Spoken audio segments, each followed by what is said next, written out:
So this is Business Statistics Unit 1 Regression. Today I am discussing short questions which consist 4 marks. In part A you may get a short question for the 4 marks. So first question is define regression analysis. According to Lon Cho, regression analysis attempt to establish the nature of the relationship between variables, that is to study functional relationship between the variables. तो regression analysis के definition में क्या लिखना है आपको, कौन define करिए, according to या लुनचो. ठीक है, रिग्रेशन एनालिसिस क्या है, attempt to establish nature of the relationship क्या है, ठीक है, किसका, वेरिएबल्स का. ये स्टडी करते हैं कि अपने को functional relationship between the variables and thereby provide a mechanism for prediction and forecast और फोरकास्टिंग. तो वेरिएबल्स को यहाँ पर फंक्शनल रिलेशनशिप में यूज़ करके अपन जो है सो प्रिडिक्ट कर सकते हैं और फोरकास्ट कर सकते हैं. ठीक है, so this is called as regression analysis. According to Morris Hamburg, इन्हों क्या डिफाइन करे, the term regression analysis refers to the method, ये एक मेथड है बोल रहे हो नो, बाई विच अपन एस्टिमेट कर सकते and made the value of variable from a knowledge of the value of one or two more other variables. अपने को वन और मोर अदर वेरिएबल्स को लेके अपन एक न्यू वेरिएबल की वैल्यू को जो है सो अपन एस्टिमेट कर सकते हैं, उसको अपन रिग्रेशन एनालिसिस बोलते हैं. And to be measurement of the errors involve in the estimation process में जो भी जो है सो एरर्स जो आते हैं उसको मेजर करने के लिए अपन ये रिग्रेशन एनालिसिस ये मेथड जो है सो अप्लाई करते हैं. So by the above two definitions, ये दो definitions दिखने के बाद we can define the regression analysis measure of average relationship between two or more variables. ये दोनों definitions पढ़ने के बाद अपने को simple way में अपन क्या बोल सकते हैं regression analysis को, two or more variables in terms of original data, original units of the data. It's clear now? So next question I am discussing. Next question I am discussing, what are the types of regression? The various types of regressions are as follows. Simple regression. Simple regression analysis confined to the study of only two variables. इसमें क्या रहते हैं, study of only two. Simple regression analysis में ये कौन सी study है जिसमें simple two variables जो रहते हैं at a time is termed as simple regression. Multiple regression में the regression analysis for studying more than two variables, अपन जो भी स्टडी में मोर देन टू वेरिएबल जो स्टडी करते हैं उसको जो है अपन मल्टीपल रिग्रेशंस बोलते हैं. थर्ड है अपने को linear regression. If the regression curve is a straight line the regression is termed linear regression. अपन जब पॉइंट्स को ग्राफ पे नोट करते हैं और उसको जब ड्रॉ करते हैं अपन ये रिग्रेशन कर्व को, तो वो क्या आती है अपने को, स्ट्रेट लाइन में आती, तो वो रिग्रेशन को अपन लीनियर रिग्रेशन बोलते हैं. The equation of such a curve in the equation of straight line, that is first degree equation in variable X and Y रहता है उसमें. सेकेंड है अपने को non regression, non linear regression. If the curve of the regression is not straight, अगर straight नहीं है regression की कर्व, द रिग्रेशन को अपन जो है सो नॉन लीनियर रिग्रेशन बोलते हैं. The regression equation will be functional relationship रहता है इसमें variable of X and Y में, यहाँ पर involving terms X and Y degree more than one रहती है यहाँ पर एक्स एंड वाई की degree. It's clear no? Now next question, what, write the three limitations. Next question number 5th you have seen no, write the three limitations of regression analysis. So some of the limitations of regression analysis, ये method जो अपन use करते हैं forecast करने के लिए, prediction के लिए, इसके कुछ लिमिटेशंस हैं. तो क्या लिमिटेशंस है उसके? Regression analysis assumes that linear relationship exist among the related variables.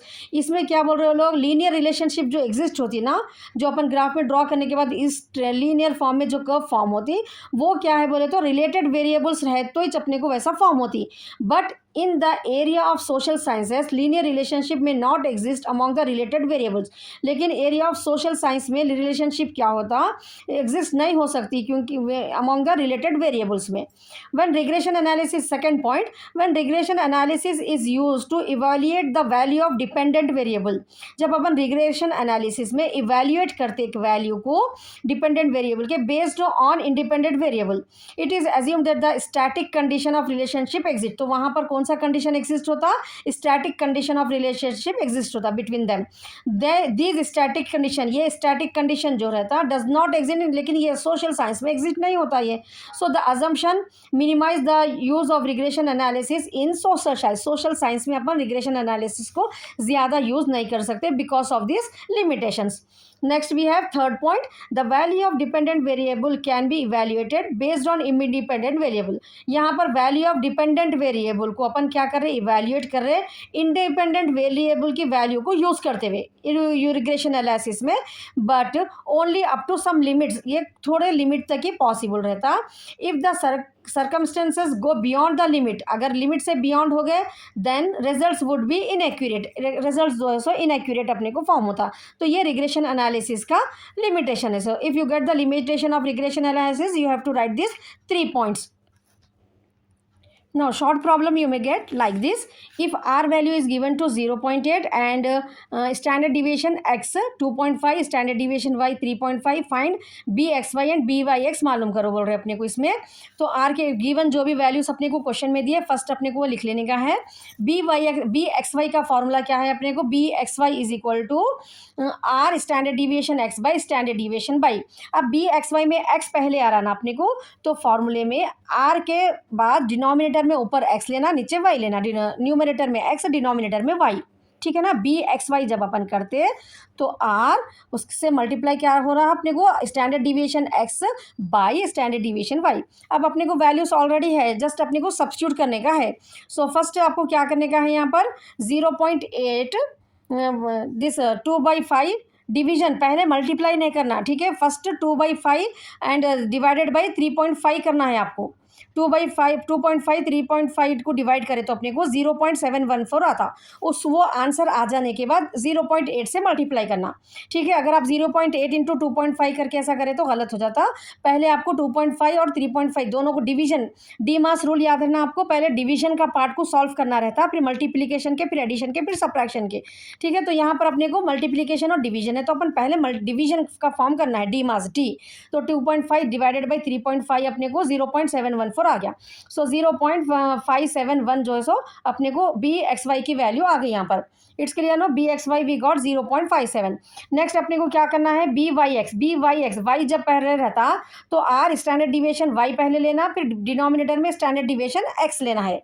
ठीक है, अब अपने को वैल्यू सब्स्टिट्यूट करना. आर की वैल्यू 0.8 है अपने को, स्टैंडर्ड डिविएशन वाई पहले लेना है अपने को 3.5 डिवाइडेड बाई 2.5. फर्स्ट क्या करना है अपने को, ये पार्ट को सॉल्व करना है. 3.5 divided by 2.5 we are getting 1.4. So 0.48 into 1.4 last में अपने को 1.12 बी वाई एक्स की वैल्यू आती. It's clear no.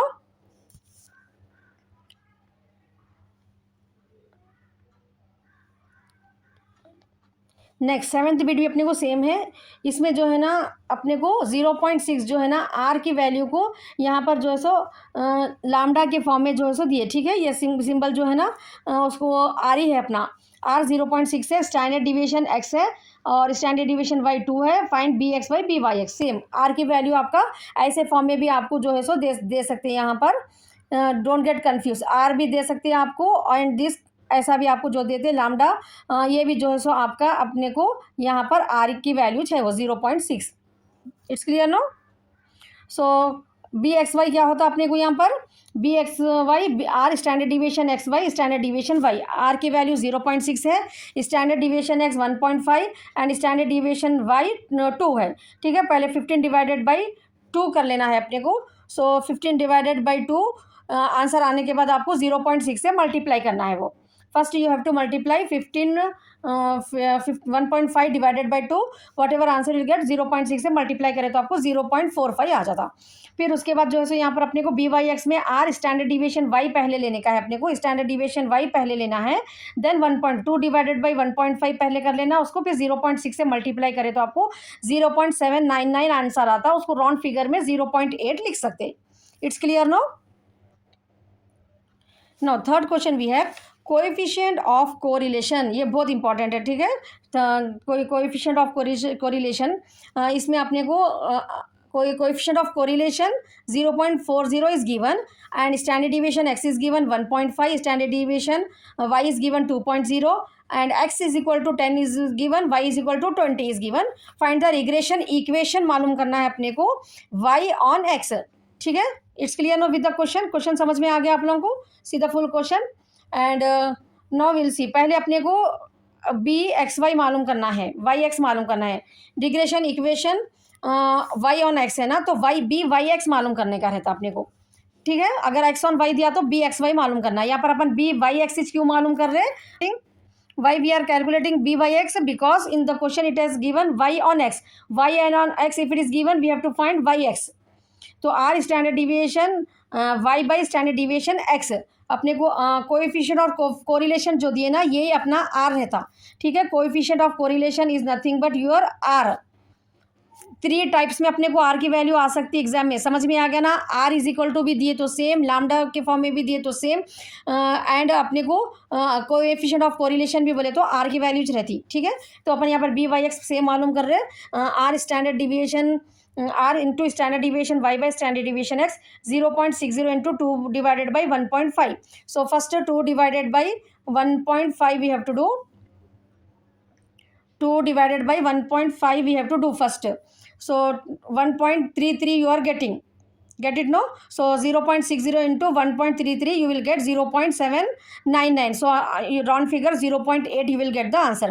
If you multiply 0.0 this 2 divided by 1.5 you will get 1.333। उसको 0.60 से मल्टीप्लाई करें तो आपको 0.799 आता, उसको राउंड फिगर करके आप जो है सो 8 भी लिख सकते हैं यहाँ पर, ठीक है। ये अपने को बी वाई एक्स आ गया। बी वाई एक्स आने के बाद अपने को क्या करना है? Regression equation of Y on X. इसके लिए ये फॉर्मूला है वाई माइनस वाई बार, आपके लेफ्ट साइड में, ठीक है। जो पूछ रहे ना क्वेश्चन में इक्वेशन ऑफ वाई पहले पूछ रहे ना, तो अपने को यहाँ पर फॉर्मूले में पहले वाई लेने का रहता लेफ्ट साइड में आपके, ठीक है। Y minus Y bar B Y X, equation of Y on X बताओ वाई एक्स आता, ठीक है ना। वाई पहले रहता, Y X X minus X bar bracket में। अब यहाँ पर देखिए वाई माइनस वाई बार की वैल्यू क्या है आपको 20, क्वेश्चन में आपको दे दिए ना, that is x and this given no, this is nothing but your x bar and y bar is given in your question. This is x bar and y bar is given. It's clear. अगर question में आपको x और Y दिए तो भी समझ जाना आपको एक्स बार और वाई बार है वो बल्कि, ठीक है। यहाँ पर आपको जो है सो एक्स वाई बार की वैल्यू 20 सब्स्टिट्यूट कर लिया अपन, और बी वाई एक्स अपन अभी मालूम करें यहाँ पर 0.8 एक्स माइनस एक्स 10। अब यहाँ पर बहुत सारे स्टूडेंट जो है सो कंफ्यूज हो जाते हैं।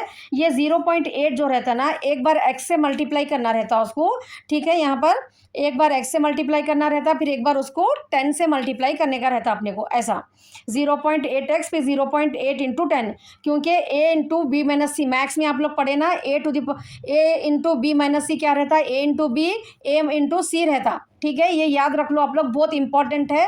आपके 12 मार्क्स प्रॉब्लम में भी ये रिग्रेशन के लिए ये यूज़ होता, ठीक है। यहाँ पर बहुत सारे स्टूडेंट्स मिस्टेक करते हैं, 0.x इंटू 0. ठीक है। यहाँ पर अपने को 10 दो बार, 0.8 को एक बार x से मल्टीप्लाई करना रहता है, एक बार 10 से। यहाँ पर 10 लिख डालते हैं बहुत जने, 10 नहीं लिखना रहता आपको। 0.8 को x से एक बार मल्टीप्लाई करे तो 0.8x होता, फिर 0.8 इंटू 10 करे तो आपको 8 आता यहाँ पर, ठीक है ना। समझ में आ गया? क्लियर है ना। Next x y minus 20 is equal to 0.8x, ये माइनस 8 को अपन, ये y इज इक्वल टू इधर ही रख देखे 0.8x माइनस 8, ये माइनस 20 इधर आ गया तो प्लस 20 हो जाता। लेफ्ट साइड में है ना, उसको अपन राइट साइड में लाए तो प्लस 20 हो जाता। अब पहले नंबर्स को माइनस कर लेना है अपने को। 12 और 8 में से 20 में से 8 गया तो 12, बड़े नंबर की साइन लगाना रहता है यहाँ प्लस 12। तो y is equal to 0.8x plus 12 is the answer. It's clear no? So if you learn this 3 questions and 3 problems, if you do for the short for the unit 1, that is sufficient for you. Be continue. If you have not subscribed to my channel, subscribe it. Now I am posting all the important questions business statistics. If you continue watching these videos, definitely 100% you will pass and score very good marks in this particular subject, business statistics too. Already I have uploaded on my channel. You can go to the playlist also and check the videos also there. Part A, part B, part C, I have make important questions there also. And now also very important, within a short period of time, what you have to actually do the practice to get just passing marks. Now that also I am covering. So be in touch, and if you have not subscribed, subscribe to my channel. Watch all the videos. All the best.